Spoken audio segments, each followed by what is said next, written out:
grande del mundo. Pero no fue construido en un día. El auge, la caída, los conquistadores, los conquistados, Roma, el gran imperio.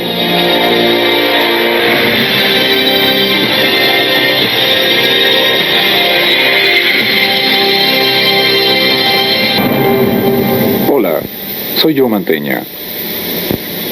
Era un imperio magnífico, donde los emperadores esgrimían el poder supremo. Hombres famosos como Augusto, Calígula, Claudio y Nerón regentaron una civilización antigua plena de poder y gloria. Un mundo de sibaritismo, drama y libertinaje. Acompáñennos a descubrir las vidas públicas y privadas de estos emperadores. Hoy nos enorgullece presentarles la era de los emperadores.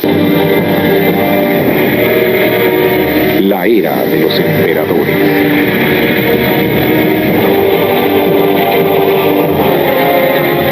El comienzo del Imperio Romano llegó a simbolizar el fino arte de gobernar y produjo líderes memorables como Pompeyo el Grande, Julio César y Marco Antonio. Pero para el año 31 a.C., el gobierno de la República, que existía desde hacía casi 5 siglos, había sido desmantelado. Eran los albores de una era dorada. En vez de distribuir el gobierno entre 2 consejos, como se había hecho en el pasado, el poder supremo ahora estaba depositado en las manos de un solo hombre, conocido como César Augusto. César Augusto, hijo de un dios, establecerá la era dorada en Latrio sobre campos que solían ser del dominio de Satán. Virgilio. En el año 27 a.C., Cayo Julio Octavio, mejor conocido como Octavio, se convertiría en el líder más célebre del imperio. Nacido en el 63 a.C., Octavio se había criado dentro de una familia aristocrática italiana. Era un joven mimado y enfermizo, quien para compensar sus debilidades físicas se había dedicado a estudiar literatura y a dominar la oratoria. En el año 44 a.C., el tío abuelo de Octavio, el dictador romano Julio César, fue asesinado. César siempre le había tenido aprecio al joven y vivaz Octavio, y dado que no tenía herederos legítimos, en su testamento César póstumamente adoptó a Octavio y le legó sus propiedades.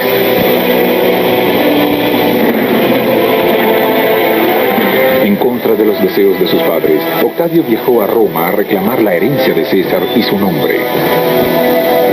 Una vez en Roma, Octavio encontró resistencia por parte de Marco Antonio, el antiguo gobernador de César, quien opinaba que el descarado adolescente no era digno de la herencia. Tú, muchacho, que le debes todo a un nombre, Marco Antonio. Caesar's death and Caesar's legacy were a hot political item, and for a young man of 19 with, as Mark Antony said, nothing but a name, it took considerable courage to come to Rome. He was called Caesar Octavianus. The magic of that name gave him great power over Caesar's veterans. Bajo la República Romana, Octaviano no podía heredar la antigua posición de César en Roma, pero como heredero consanguíneo, Octaviano estableció la influencia detrás del nombre de César para establecer una base de poder en Roma. Durante los siguientes 17 años, creó un ejército y derrotó a su rival Marco Antonio, quien más tarde se suicidaría. Después de años de una sangrienta guerra civil, Octaviano había restaurado la paz y el orden en el imperio.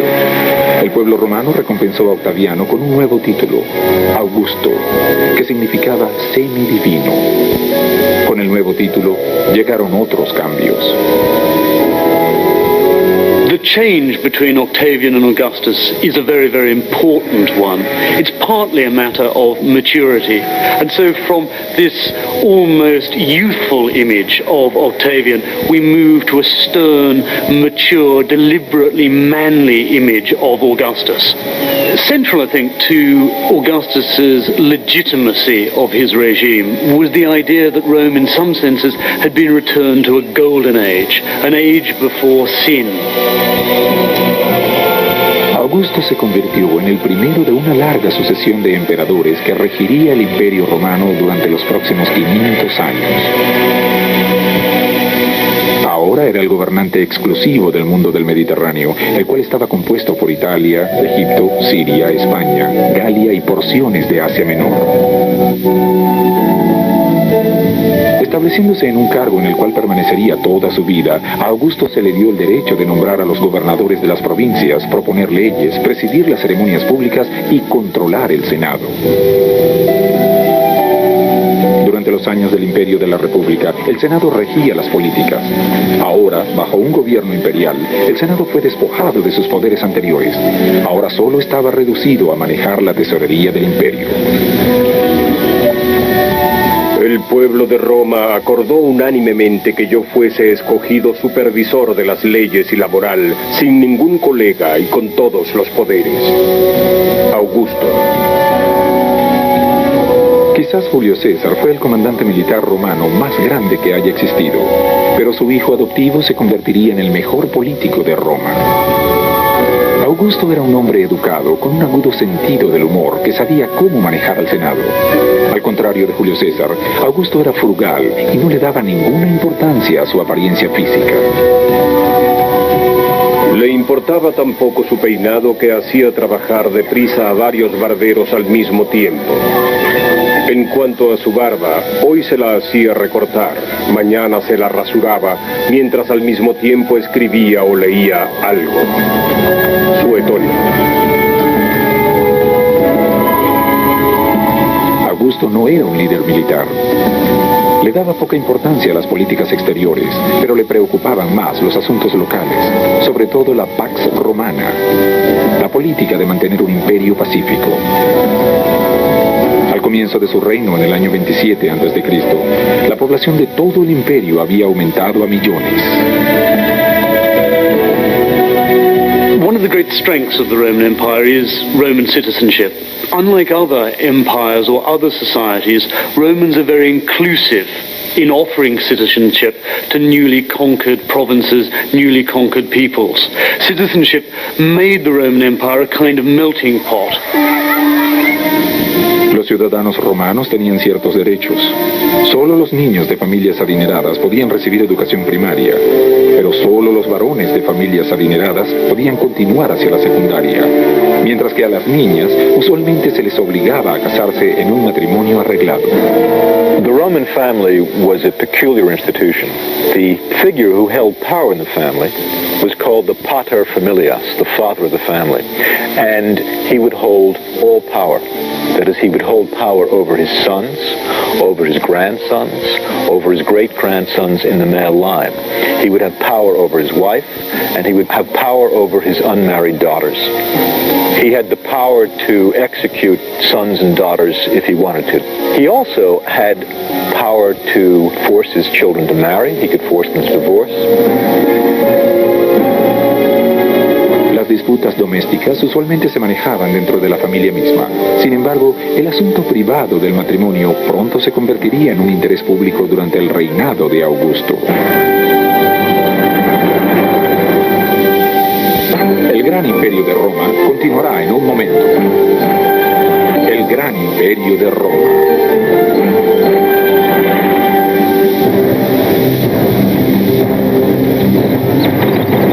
Durante el período imperial, los hombres eran una necesidad preciada. El emperador Augusto lo sabía bien, ya que enfrentaba una población masculina mermada y hacían falta hombres jóvenes para reforzar el ejército y para ocupar puestos en el gobierno. Como resultado, el emperador instituyó políticas que animaban a los jóvenes de la clase alta a casarse y a procrear. Si pudiésemos sobrevivir sin esposas ciudadanos de Roma, todos subsistiríamos sin esa molestia. Pero tal como lo ha decretado la naturaleza, debemos planificar para nuestra preservación duradera en vez de para nuestros placeres temporales. Augusto. What he did as a result of this was regulate marriages, so that if a Roman senator married early and had children was the key, he would get certain dispensations. He could run for office earlier. He could inherit in an easier way. If you didn't have children at a certain age, there were certain penalties. You were not allowed to inherit the full amount that someone might give you. También se ofrecieron a las mujeres ciertos incentivos para contraer matrimonio. A la mujer que tenía 3 hijos o más se le permitía heredar la propiedad de su esposo o de su padre cuando murieran. Antes de que Augusto tomara el poder, las mujeres no tenían derecho a la propiedad ni se les permitía vivir independientemente. Pero aún con estos incentivos, tener hijos era una carga pesada. Because giving birth was such a dangerous thing for a woman, and because so many women died actually giving birth, birth control and abortion were practiced in both the lower classes and the upper classes. We're lucky to have surviving a work by a Greek doctor from the 1st century who writes on these things. The methods of birth control, one of them was the rhythm method, but unfortunately he got the rhythm wrong, so it wouldn't have helped many women. As far as abortion goes, again, we have records of methods practiced. Some of them sound quite familiar, I think. They advise hot baths. They advise jumping up and down a lot. They advise lifting heavy objects, riding animals, things like that. Augusto promovió el matrimonio y la familia en un esfuerzo por reformar lo que él veía como una moral decadente en la sociedad romana. Sin embargo, Augusto pronto descubrió que su plan de valores familiares causaría un escándalo dentro del palacio imperial.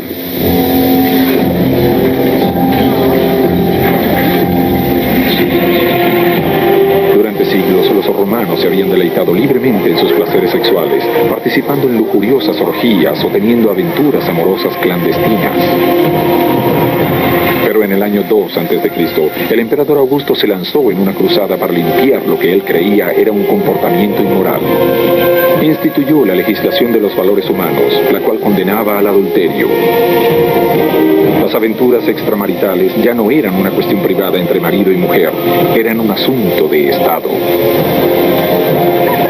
If a woman was caught in adultery, she would not only lose a substantial amount of property, but she would be divorced by her husband, but she would be exiled to an island where she would live under unpleasant circumstances, away from her family, and most importantly, away from Rome. Los hombres romanos estaban protegidos por la ley para matar a su esposa o a sus hijas si las atrapaban cometiendo un acto adúltero, pero las mujeres, sin embargo, no disfrutaban de los mismos privilegios legales. There's very definitely a double standard for men and women. When Augustus introduced the laws on adultery, he himself was caught out in his own family. It seems that Augustus himself committed adultery, this is referred to, probably more for political reasons than his interest in the women, that he wanted to find out what their husbands were up to. Augusto se excluyó a sí mismo de cualquier juicio moral, pero impuso sus estrictas leyes morales sobre los ciudadanos romanos, incluyendo a los miembros de su propia familia. En el año 2 a.C., la hija del emperador, Julia, fue atrapada cometiendo adulterio, y el propio Augusto la condenó a pasar el resto de su vida en una isla apartada.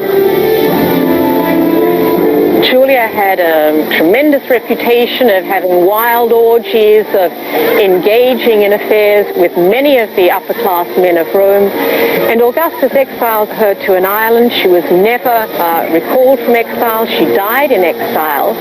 But one thing that is interesting, I think, is in the first imperial family, the Julio-Claudian family, 5 emperors, 6 of the women are exiled for adultery. Six blossoms. It's a way of getting rid of women who for some reason are dangerous. We don't know what the reasons are. There are sometimes suspicions that the men they're involved with are perhaps a threat to the stability of the government. And so the reasons, although they're exiled for adultery, it's not just that. La esposa de Augusto fue una de las pocas mujeres aristócratas que escapó al escándalo moral. Livia Drusila estaba casada y embarazada cuando conoció al Augusto de 25 años. Con el tiempo se divorció de su esposo para convertirse en la tercera esposa de Augusto. Pero Livia no permanecía en silencio en el Palacio Real. Era una primera dama calculadora y astuta, quien deseaba que su hijo Tiberio se hiciera cargo del trono real. She's one of the very few women who is absolutely free from sexual scandal. There is not a hint ever made against Livia's private life in that sense. And in this way, she's very different from the other women who were surrounded by scandals, by sexual scandals, by stories of orgies and things like that. Aunque Augusto era mujeriego, permaneció casado con Livia hasta su muerte.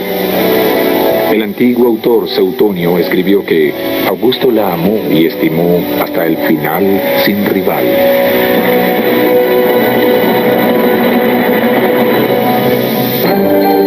El gran imperio de Roma continuará en un momento. El gran imperio de Roma. Al poner en vigor su legislación moral, el emperador Augusto pudo influenciar una gran parte de los aspectos del imperio, incluyendo las artes. Pero con el tiempo, algunos de sus métodos estrictos de gobernar caerían en desgracia con los ciudadanos de Roma.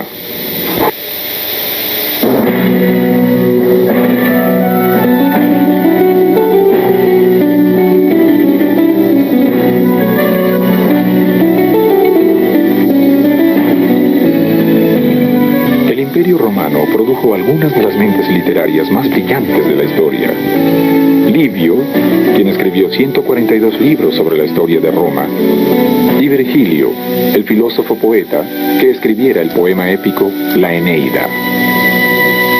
One of the significant cultural ways in which Augustus established his power was by funding, supporting and controlling a group of court poets who wrote the kind of poetry that celebrated Augustus's moral revolution and the new golden age which Augustus claimed to have brought to Rome. These were poets who wrote for money, who wrote under strict conditions of patronage. El emperador Augusto dictaba qué tipos de libros podían escribir los autores romanos, pero no todos los escritores se apegaban a su decreto. El poeta Ovidio escribió un libro llamado El arte de amar, un manual instructivo acerca de cómo seducir a las mujeres y más específicamente cómo tener una aventura clandestina con una mujer casada. Augusto se escandalizó con el contenido del libro y como castigo desterró a Ovidio de Roma. There's of course an appalling irony in all of this, because one of the most immoral and disorganized, dysfunctional families in imperial Rome is Augustus's. But the persistent rumors about the imperial family must have undermined Augustus's own moral stance, must in some way have made him appear in public to be more of a hypocrite than he would have wished. Las leyes morales de Augusto resultaron ser impopulares y nada efectivas. El emperador cada vez hallaba más difícil poner en vigor una legislación que él mismo ignoraba. Augusto ganó más apoyo por sus esfuerzos en promover la veneración religiosa a través de todo el imperio. Lo hizo restaurando los templos paganos. También fue alabado por volver a darle fuerza al culto popular de las vírgenes vestales. Vesta era la diosa romana del hogar. Su culto consistía en 6 vírgenes llamadas vestales. Estas vírgenes se enclaustraban dentro de un templo para guardar la llama eterna de Vesta. La oportunidad de convertirse en una sacerdotisa vestal era un gran honor. Las niñas entre 6 y 10 años eran escogidas por el propio emperador. Las mujeres jurarían su virginidad y su devoción a la diosa durante 30 años. La violación de su castidad significaba la prisión o la muerte. For the Vestal, who is vowed to chastity for her entire life, the punishment is quite awful. She's put on the funeral bier, she's carried through the streets while her family mourns and tears their hair, and then she's buried in a chamber underground with a few beams and some water, and she's left up to the goddess Vesta, whether she lives or dies. I think in every generation there seems to have been a Vestal Virgin scandal. This is something that recurs every 30 or 40 years, and within living memory there had been Vestals buried alive.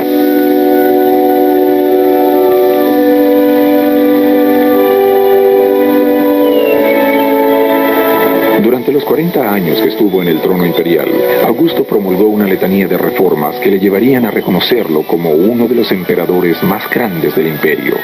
Construyó enormes caminos y puentes, limpió las calles de las ciudades y hasta instituyó un departamento de bomberos. Revitalizó a Roma y la convirtió en la ciudad más opulenta del mundo. Dejé a Roma como una ciudad de mármol, si bien la había encontrado como una ciudad de ladrillo. Augusto. En el año 14, Augusto sufrió un infarto. El emperador de 74 años cavilaba sobre a quién nombrar como su sucesor.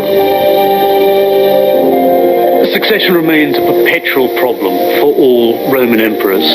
In a sense, they not only have to establish their dynastic credentials, their relation to Augustus, but they also have to show that they're the best citizen available to rule. And those two things are often quite difficult to bring together.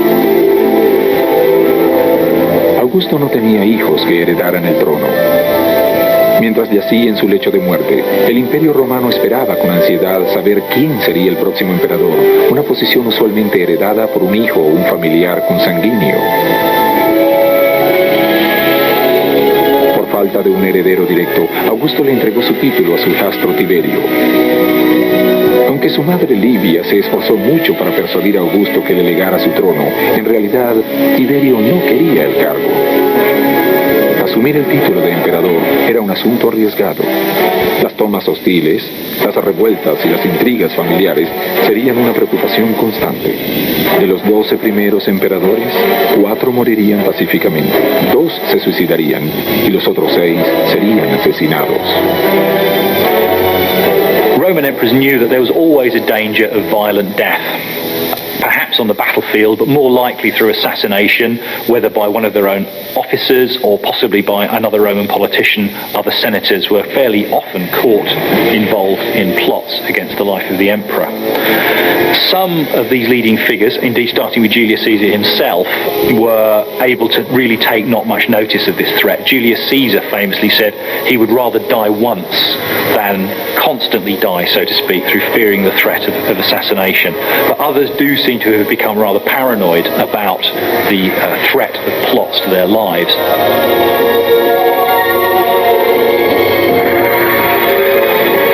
Augusto había instaurado una guardia pretoriana. Al igual que los agentes presidenciales del servicio secreto de hoy, estaban contratados para proteger al emperador al costo que fuera. Quienquiera que visitara el Palacio Imperial era minuciosamente registrado, pero con el tiempo a la Guardia Pretoriana se le haría difícil proteger a los emperadores de sus propios hijos, quienes con frecuencia demostraban un comportamiento rebelde. They had dynasties, but usually younger princes, having been brought up in the imperial palace with very few social restraints, would be dangerously unpredictable as emperors. These are the sorts of figures who are depicted as mad.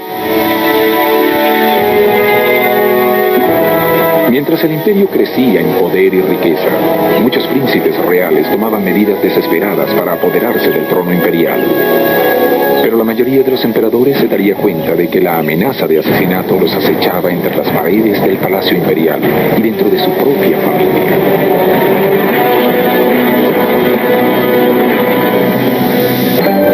El gran imperio de Roma continuará en un momento. El gran imperio de Roma.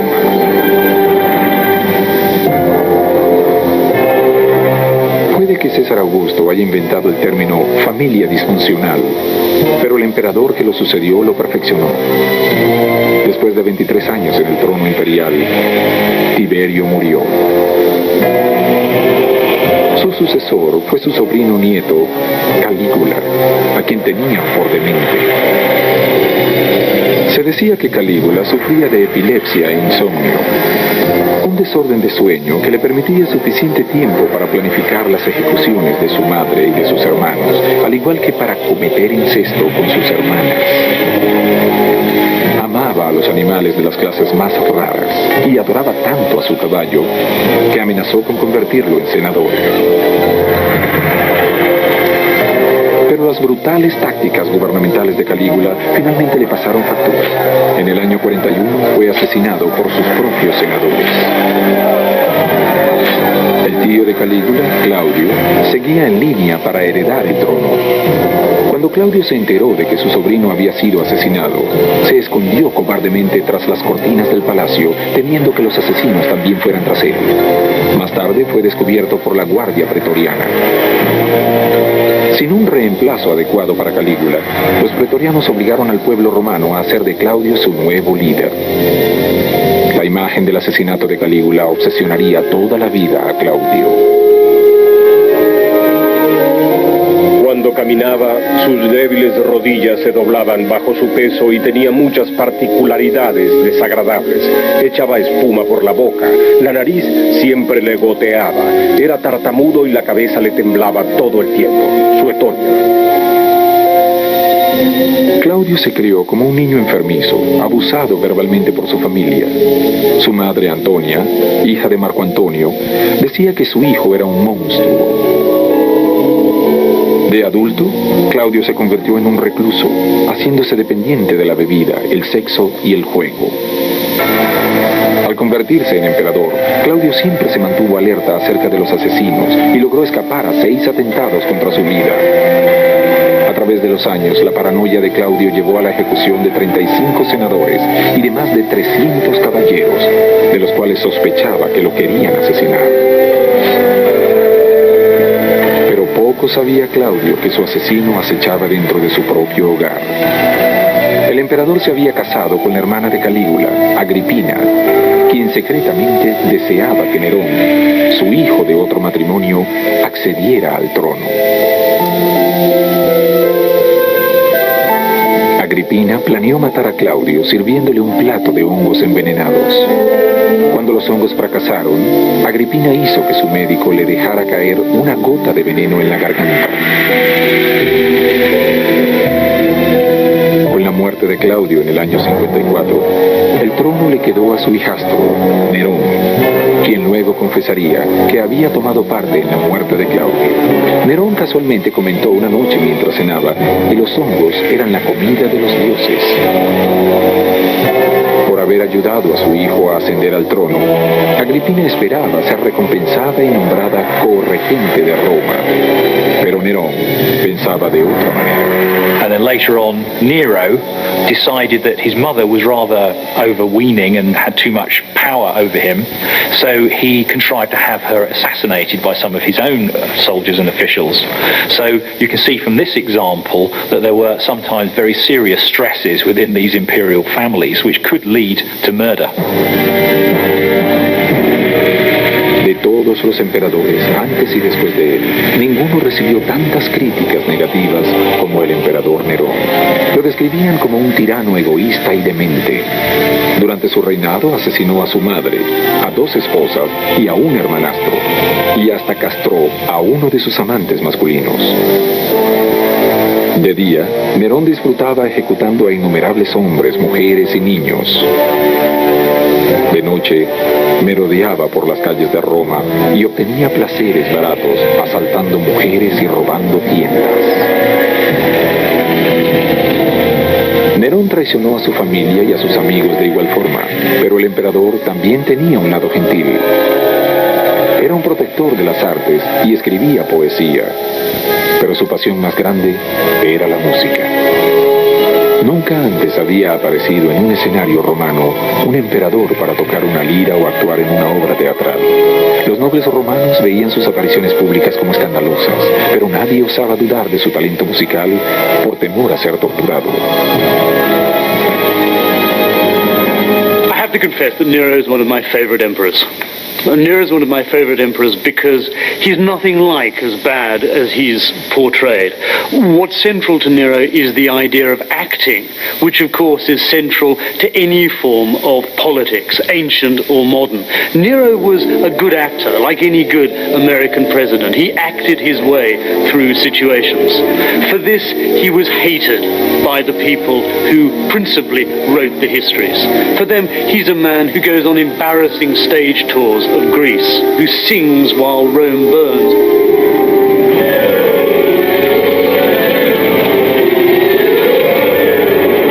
En el año 64, Nerón debió enfrentar un desastre. Un incendio destruyó la mayor parte de Roma. Muchos romanos culparon a Nerón del incendio de la ciudad.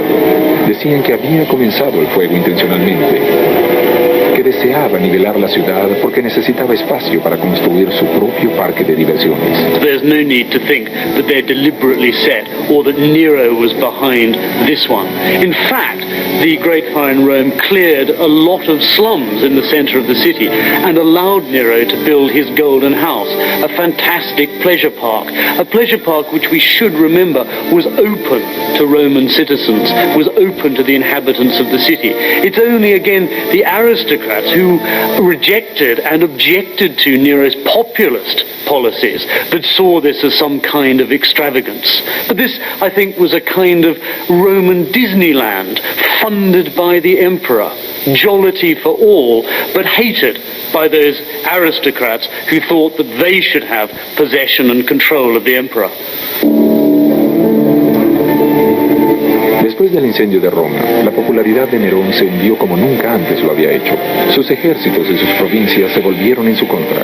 Temiendo ser asesinado, Nerón, de 38 años, tomó su propia vida, clavándose una daga en el cuello.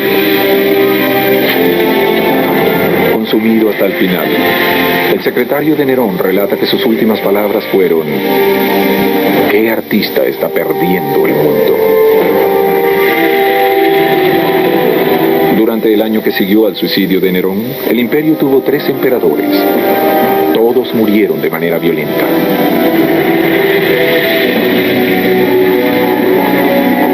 A fines del año 69, Vespasiano se convirtió en el 9º emperador. Vespasiano, un italiano con orígenes en la clase media, era más apreciado que los 3 emperadores previos que provenían de la clase alta romana. Vespasiano comenzó a reconstruir la ciudad quemada. Además de la construcción de templos y edificios públicos, se erigió un gran anfiteatro. El Coliseo de piedra que dominaba el horizonte de la ciudad se convertiría en un símbolo imponente del poderío de Roma y de su gloria eterna.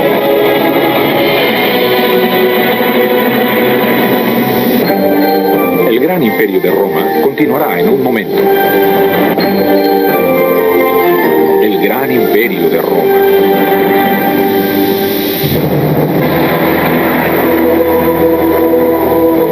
En el año 88, ninguna otra vista de Roma atraía más atención que la del Coliseo, una huella imperial, una obra maestra de la ingeniería. El formidable anfiteatro de piedra tenía 4 pisos de altura. Estaba soportado por arcos abovedados, cada uno decorado con estatuas de los dioses romanos.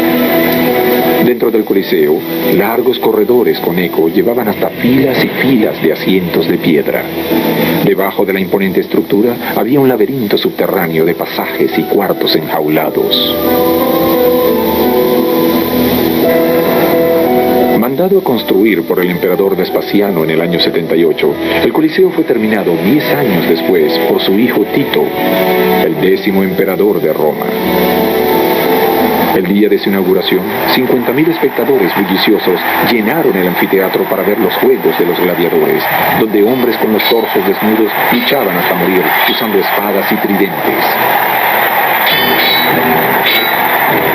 La entrada era gratis. Los juegos eran un obsequio del emperador Tito para la gente de Roma.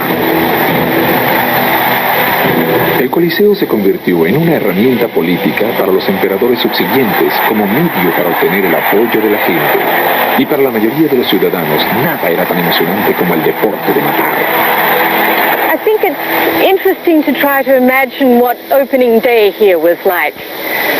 The Roman citizens must have seen this enormous building rising up to the skies for 6 or 7 years. They must have watched the process of the building of this enormous construction. They must have known it was for them. It was their building given to them for the emperor. There must have been tremendous excitement, expectation. And then in the year 80, the Emperor Titus had great ceremonies. There must have been processions. There must have been music, fanfares. It was something that the emperor wanted the people to enjoy so that the people would respond to him, that they would support him, and that they wouldn't rebel, they wouldn't cause riots, they wouldn't be difficult. Algunos gladiadores se ofrecían como voluntarios para esta precaria carrera. Entrenaban en escuelas especiales con la esperanza de alcanzar fama y fortuna. Pero la mayoría de los gladiadores eran prisioneros, criminales convictos y esclavos. Para ellos, los juegos eran una forma de obtener su libertad o una peligrosa batalla para mantenerse vivos. Sometimes they'd be matched against each other, so that you'd have the net man who was agile because he wasn't weighed down by the heavy equipment, fighting a heavily armed gladiator, and people would put money, they would back which one they thought would win. There's also evidence that at some few periods in Roman history there were women gladiators. Los espectáculos de los gladiadores no solo eran de hombres combatiendo contra hombres, también se importaban animales salvajes exóticos del norte de África y de Asia. El día del evento, cientos de leones, tigres y osos permanecían enjaulados debajo del Coliseo. Un sistema de poleas subía las jaulas hasta el nivel del anfiteatro, donde se suponía que los animales debían luchar. There was a very set program for the games in the Colosseum, which built up to a climax at the end of the day. In the morning, there were animal fights, fights between animals, where you'd have a smaller animal being attacked by a larger animal. This would then graduate to animal fighters coming in and fighting the animals. This then would graduate to another spectacle, perhaps one of the most horrendous of the spectacles, in the midday session, the so-called midday matinee, when criminals would be brought in to entertain the public, and the criminals would simply be executed. El Coliseo apenas era uno de los tantos anfiteatros que ofrecía estos deportes a los espectadores. Desde los días de Espartaco en el año 80 a.C., se construyeron anfiteatros de piedras similares en casi todas las provincias romanas. I'm in the amphitheater at Syracuse, which is an interesting place. This amphitheater, as we see it now, was built in about 200 AD. One of the things that the builders of amphitheaters had to think about was protecting the spectators. One of the ways in which the spectators were protected from the wild beasts was by having barriers put up. And what we find frequently is that the barriers were rounded at the sides so that when the animals might try to jump up, they would slip down. What we also find is these could be used for other purposes. And here we have an inscription which tells us that this marked out the place, the seating element, the seating area, which belonged to the family of Statilius. This is the locus Statilii, the place where the family had purchased their seating. Con el auge de la popularidad de los juegos, cada emperador debió mejorar los espectáculos para así satisfacer la sed de sangre y violencia del público. Algunas veces el Coliseo se inundaba para ofrecer batallas navales.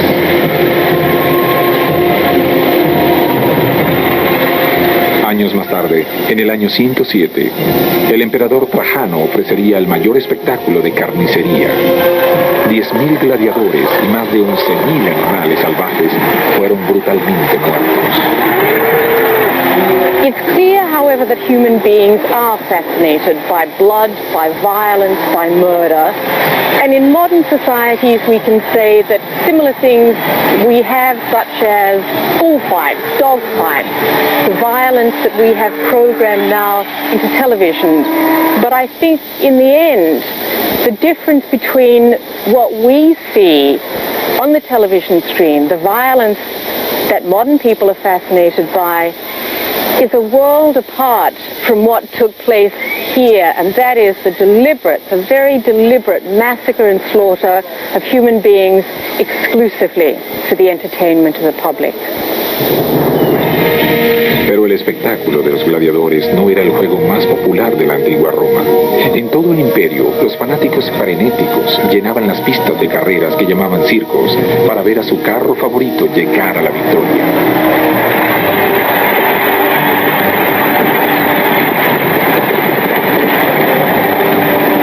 Los conductores y sus caballos se dividían en equipos llamados rojos, verdes, azules y blancos. A veces competían hasta 8 carros al mismo tiempo por un premio en metálico y por la pura gloria de ganar. Pero las carreras eran peligrosas. En la furia de la competencia, los carros con frecuencia chocaban al entrar en las curvas. Una colisión súbita podía significar la pérdida de miembros o de la vida misma. Si bien los romanos disfrutaban de los espectáculos públicos, no todos estos eran violentos. Los ciudadanos también asistían al teatro o presenciaban obras musicales. También buscaban la relajación yendo a los baños públicos. Los romanos visitaban estas antiguas termas diariamente para asearse, ejercitarse e incluso para llevar a cabo reuniones de negocios.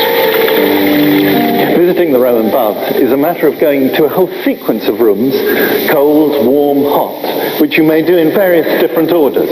Here, the great echoing room is the frigidarium, the cold room, and at the end is the cold plunge. Invigorating dip here, and you're right up to your chin in water. The money and the interest that they put into baths shows the importance of bathing in Roman social life. Let's go through from the cold room into, next we reach a changing room. This room covered with stuccos, with figures of gods and men in armour. Let's go this way and have a proper dip.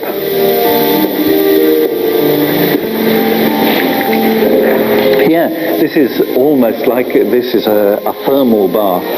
Again, nearly 6 foot deep down the steps. So here I'm up to about my chest, but in the center of the bath is a heating mechanism, a very unusual heating mechanism made of bronze, a circle with another circle in the middle, and down below us there's another furnace, and this would be continuously warm, sending up warm water all around this pool. And you can imagine, you can easily get 30 people here together.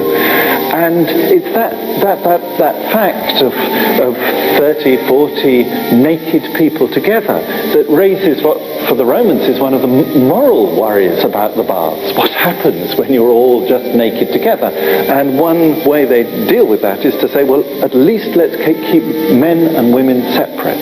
Let's have separate baths for women and men, because mixed naked bathing is too much to ask of any civilization.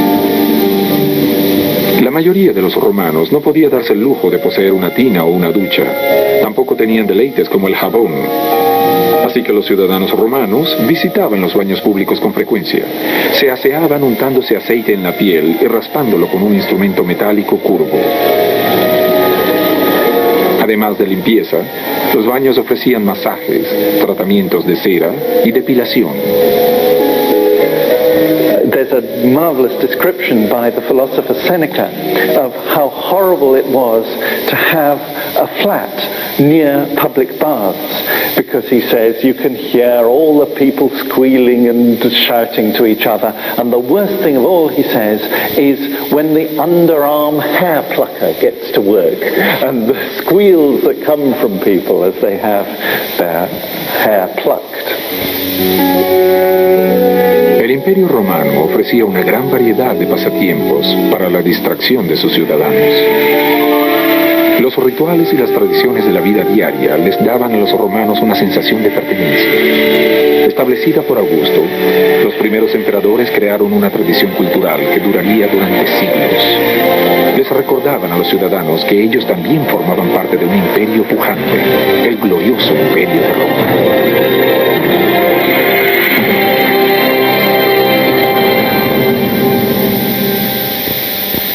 Dentro de esta ciudad eterna, los emperadores crearon una tierra de fantasía para la diversión del público. Un lugar donde el ciudadano corriente podía participar de la pompa y esplendor que una vez había estado reservada para reyes y aristócratas. Pero observando este imperio de fronteras en expansión y monumentos colosales, no olvidemos que esta fue una sociedad basada en la esclavitud y en la crueldad. El Imperio Romano fue un lugar de contrastes impactantes, riqueza y pobreza, bondad y maldad, lo mejor de lo mejor y al mismo tiempo lo peor de lo peor del espíritu humano. Los acompañó Joe Mantegna.